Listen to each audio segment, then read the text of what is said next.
we are once again heading into the mountains of Colorado, this time just outside of Breckenridge. We're going to be in an area with some absolutely incredible views. Some of the trails we're going to hit today have some fun technical obstacles that'll definitely keep you on your toes.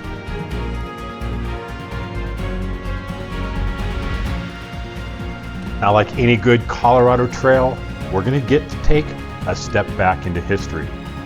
But we're also going to have some unexpected problems and some seriously unpredictable weather. But all in, we're going to have a lot of fun today.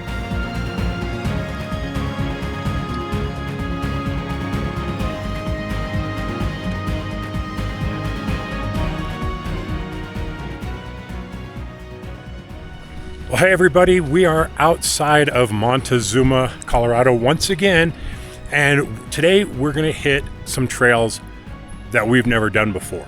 And we're going to start with Deer Creek. So we're all aired down.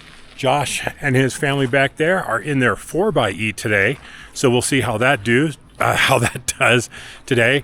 It's a little wet, it's going to be muddy, it's going to be fun, maybe a little slippery, and it might rain on us. So it's going to be a great day. So let's get going and let's get on the trail. Now the first section of trail that we're going to go on is Deer Creek. Now this is going to be a pretty easy trail for most people. Any stock vehicle can do this without any problems. But one of the things we're going to see right here at the beginning is this colorful creek. Now this is an unfortunate byproduct of the mines in the area and some of the toxins leaking into the water, making it poisonous for fish to live there. But since I mentioned mines, this area is full of old abandoned mines. This was a hotbed of gold and silver mining back in the 19th century. Now there are a ton of trails in this area. You've got Webster Pass, you've got Red Cone, you've got Radical Hill, Saints John. There are so many trails in this area to check out. But if you want to see a lot of really cool buildings that are still standing from the mining area, don't miss out on Peru Creek and Chihuahua Gulch. Video in the description below.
Now this valley area here is mostly an open, willow-filled meadow. It's surrounded by lodgepole pines and the beautiful barren rock face of Glacier Mountain, which we drove across the top of when we were doing Saints John. So you'll get to see that from some angles down below. Very, very cool.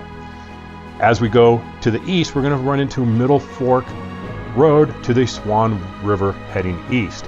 And that's where we're going to get into some more technical trails later on today.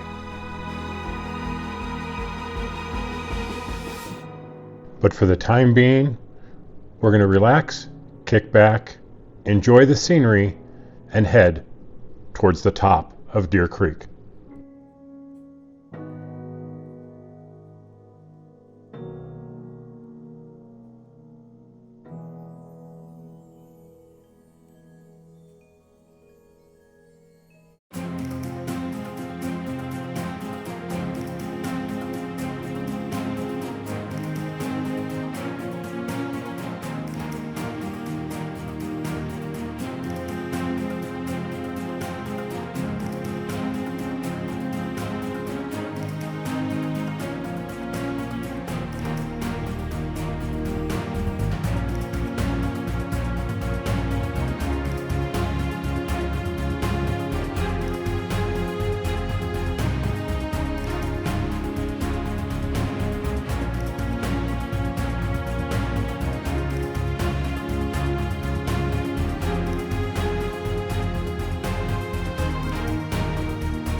that was Deer Creek. A lot of fun.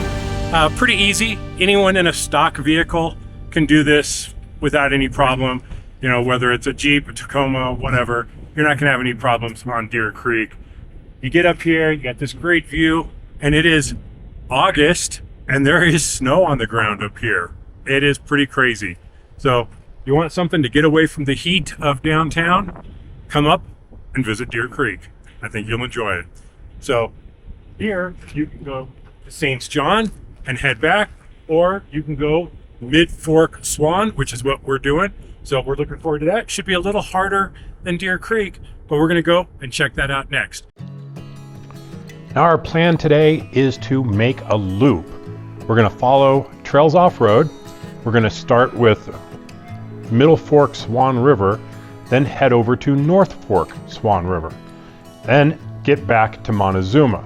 Now we're either going to take St. John or Deer Creek, whatever ends up, working out for us there. But as we were looking at these trails, we kept thinking about these names. What is it with Middle Fork Swan, North Fork Swan? Where do these names come from? We decided to do a little digging and find out more about the history of this particular area.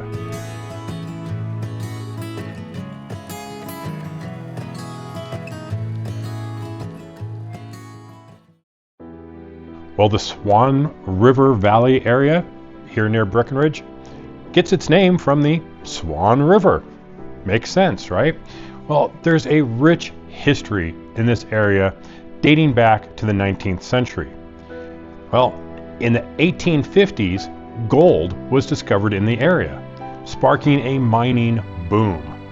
Prospectors flocked to the area, drawn by the promise of riches. Some of these mines were done with dredges in the surrounding rivers, including the Swan River. Now, if you've never seen a mining dredge, it is a monster piece of equipment. Now, back in the day, a Breckenridge author named Helen Rich described the dredges like this. The dredge squats on a brown-green pond, and wherever the dredge goes, the pond goes too. The water comes from a nearby mountain creek, and it is clear when it flows into the pond, but not after that. A gold boat looks like a prehistoric monster. It has a deck the same as any other boat, but at the bow there are gawky, neck-like timbers called gantries. They support the bucket ladder, and the bucket ladder holds the digging buckets. Amidships is a lower hump covering the machinery. This machinery acts like a stomach. It takes gold for its food and spews out what it doesn't want. This residue goes out on a conveyor belt covered with white canvas. All day long, all night long, the conveyor belt carries everything that isn't gold up the stacker and lets it drop. Splat, plop. As the monster lumbers forward, it leaves behind tailings piles higher than a two-story house. Now there are some remnants of these dredges still around for you to see. Unfortunately, we're not going to visit any of them on this trip, but now that we know the history, we will definitely be coming back and checking some of those out. For now, many mining camps and towns sprung up in the area, which are now long gone and only remnants remain. But needless to say, this area is definitely rich and meaningful in Colorado history.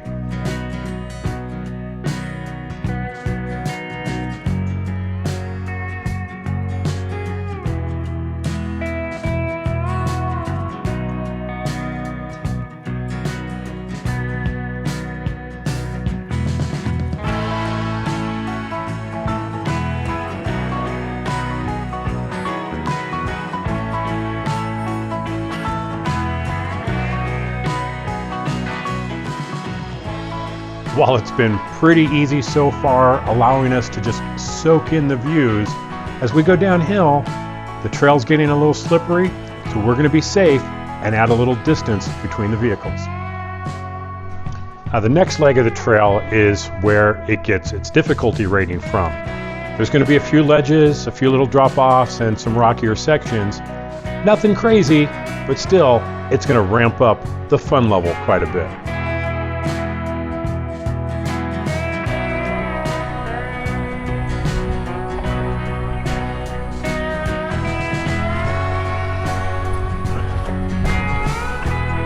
coming down nice and easy.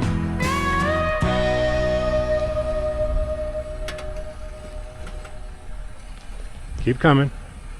Stay right there. Stay right there. Okay, now it's going to get really tippy and you're going to start turning passenger.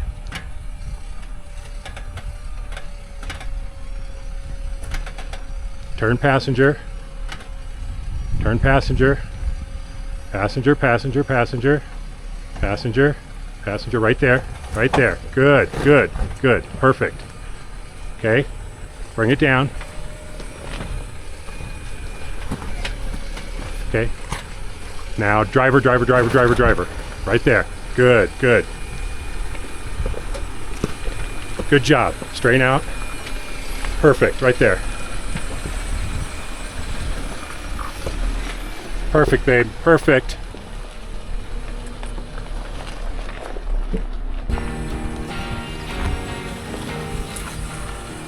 As we've been working our way down the hill, as we pass that 11,300 foot level, we start getting back into the trees.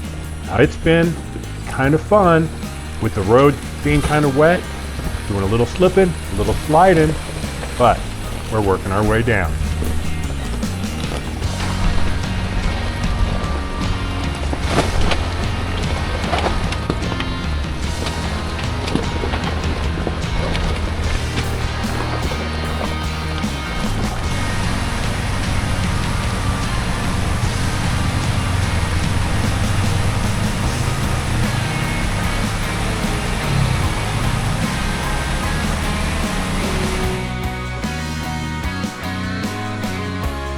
Passenger. Okay, that's good. You're good. Stay there. Now turn driver.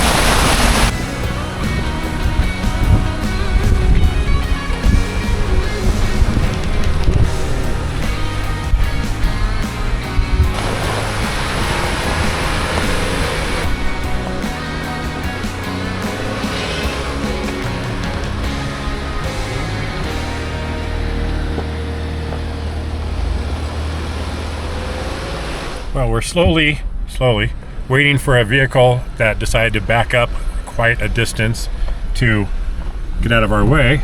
I'll show you down there. And we're gonna make a turn up here and take SOB Hill. Should be kind of a fun little side trip. That'll put us over to Georgia Pass, and then we're gonna decide what we're gonna do later on.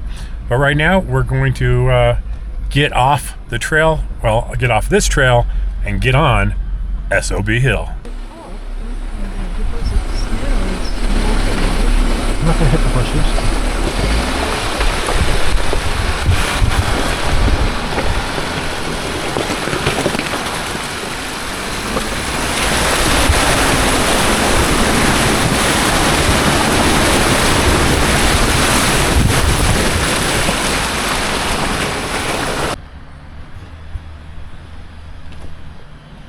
Well, if you come upon this old cabin, this means two things. One, you get to take a step back in history, see how people used to live, explore, look at some old stuff here. And number two, it means you made a wrong turn and you missed SOB Hill and you got to turn around and go back. A little thing we didn't quite figure out until a little bit later when we started following trails off-road like we were supposed to.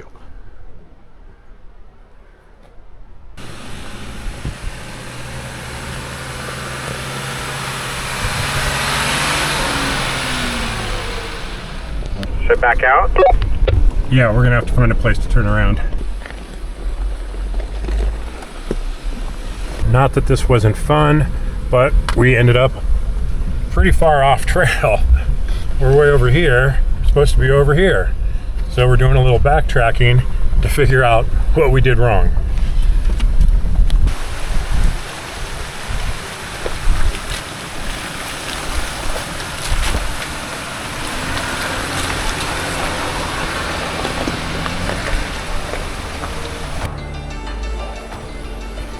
But you really want to make sure that you've got Trails Off-Road up and running so that you don't miss this turn, because it is very easy to miss it. So we got back.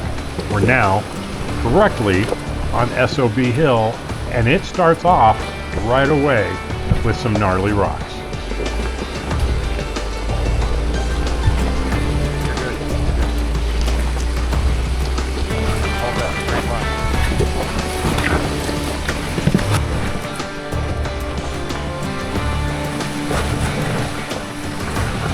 Now passenger.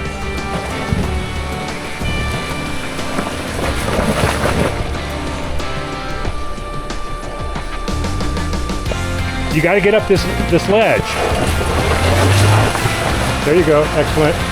Okay. Straight, straight. Good. Okay. Hold up. Stop, stop. There you go, there you go, you got it, you got it, you got it, you got it. No, you didn't stay in it. Okay.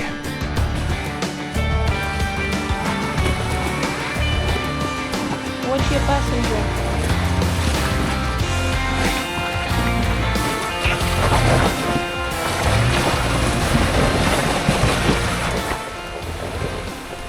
We have been trying to find a spot to turn around. Josh, back in his 4xe, decided he didn't want to go any further. It was too wet, it was too slippery, he didn't have the ground clearance, and no belly skids on that. So we decided, let's get out of here, let's get back on the main trail. But he was right at a spot where he could turn. We weren't.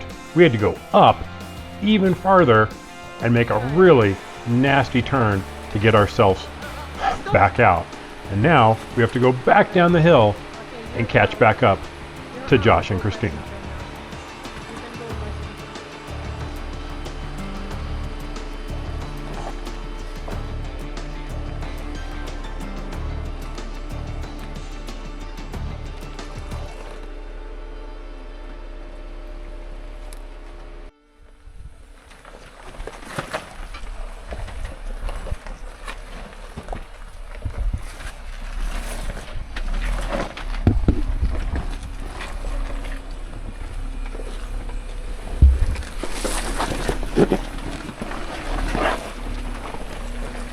This is sure taking longer to get down than we had expected.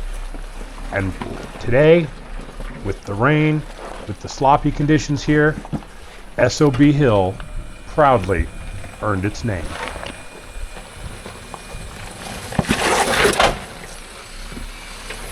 Okay, I am turned around. Almost caught up to you. Your tail lights.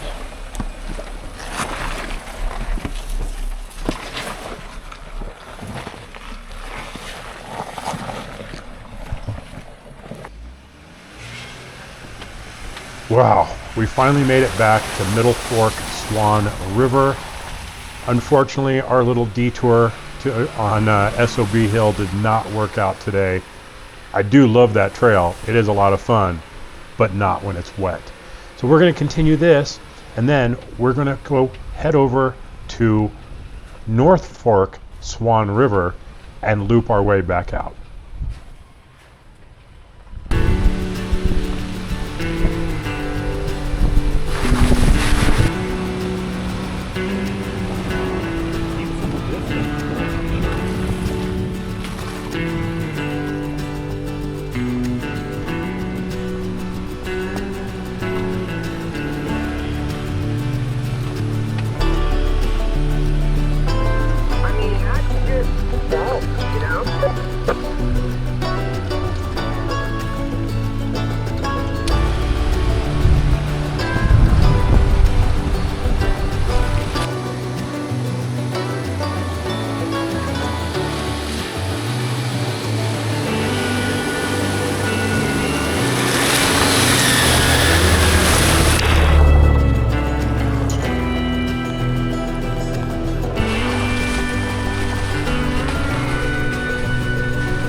Well, that wraps up Middle Fork Swan River. Josh and his family are going to head up, make a left on Tiger Road over to Highway 9 and out towards Frisco and I-70. We are going to do something a little different. The skies have cleared up. The weather looks like it's going to be good for the rest of the day. So we're going to head back to Montezuma via North Fork Swan River. Our day is not over yet.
This has been a beautiful drive through the forest, and for the last good bit here, it has been a long, steep climb up.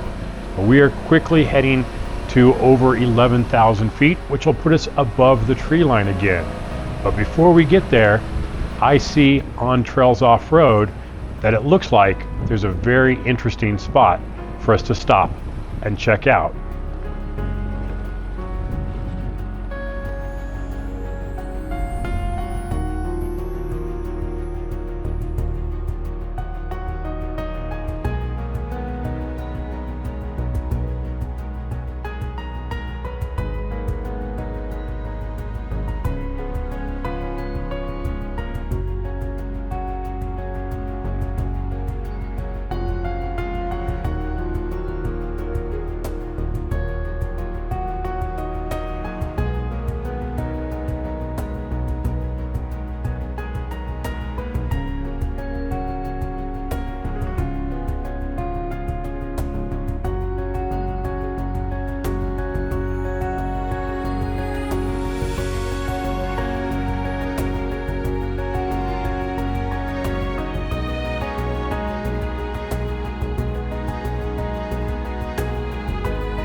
Now, Trails Off-Road tells us that at the 3.65 mile mark, there is an intersection, and we want to go to the right to check out some other ruins. So we're going to make a slight detour and head up to Wise Mountain.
There is just something magical about being above the tree line and being able to see for hundreds of miles.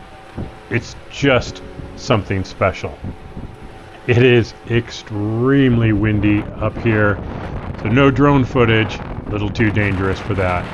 Now up ahead, you see the fork in the road? That's called Devil's Fork. And the right side of that is where this trail gets its optional high rating from. It can be slick, slippery, tippy, and dangerous, and people have even rolled there. So I think that's what we're probably going to do.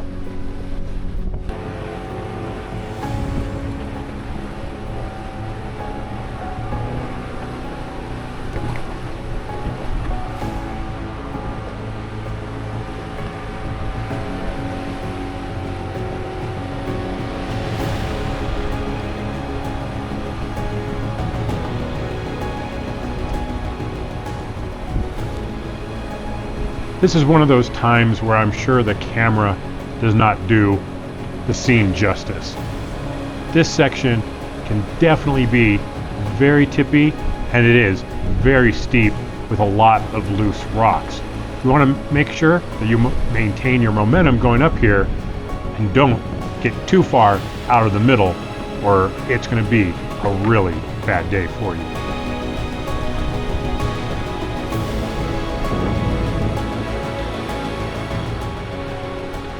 And just like some of the other trails in this area, like Deer Creek, Radical Hill, Saints John, and others, this section has some of the most epic, amazing views in all of Colorado.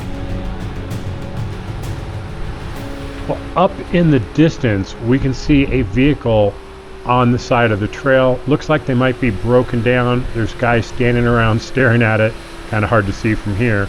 But we'll drive up, see if they need any help.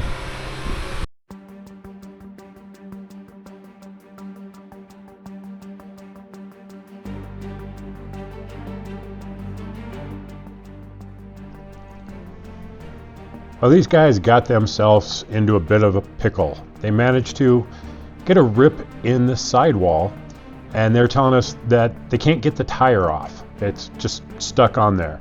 So, gonna pull out some glue treads, gonna see if we can do a little trail repair and get them going.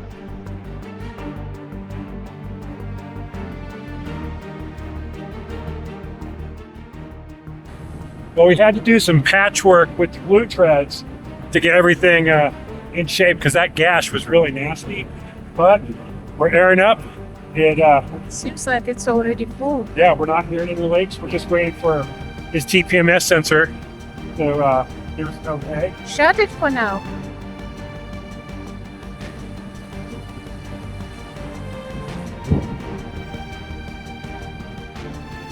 Right now, I would leave it so that if there's even a small thing, at least it gets him, further. Yeah. Well, even if I can get to the highway or something like that, right? I mean, town is a plus.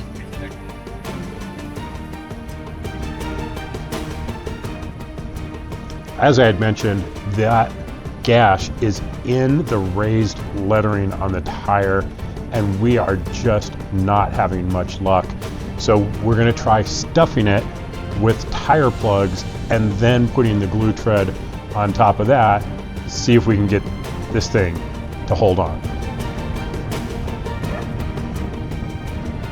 We are trying to get this done quick. It is freezing cold, the wind is blowing hard, and there's some dark clouds starting to move in. So our time here on top of the hill is getting to be limited.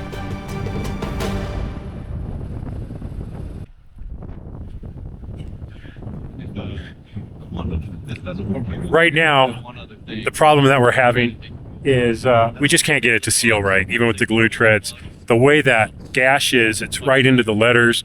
We just can't get a good fit. Now, the reason why we did that, instead of just changing the tire, is we can't get the tire off. We got all the lug nuts off, but it just is like seized onto the lugs. So, worst case, we're gonna have to try and get maybe our Jeep in position and try and use the winch to pop the wheel off. We're gonna keep trying until we get them off the hill. When we got here to start helping the guys, the skies were actually pretty nice. But now we have these dark clouds coming in because we've been here over 90 minutes already. And those clouds are moving quickly. So our time is getting very, very short before we're going to be in some nasty weather. Close, man. Oh, I wish I was about an hour ago. Yeah. You know, I trust that one a lot more. Oh, we have to put it back. She didn't film it. Okay. Oh, no. All right. So what we did, we hooked the winch up using some soft shackles. We got it off the vehicle. We're getting the spare on. We're gonna get them back on the trail. Oh, I couldn't be happier. Before the train is here, look, it's here, it's coming. Time, just in time. Oh, what other problems did we got going on, probably? Well, the truck and I don't know. Whew. All right. I wasn't even sure about it for a second because I had the best view of it. I'm like, the whole truck is like, Yeah. come on. Slide there too. Yeah. I think I don't know. I need to work on it. It's changing the way. But that's all you're doing. Hey, as long as it works, right?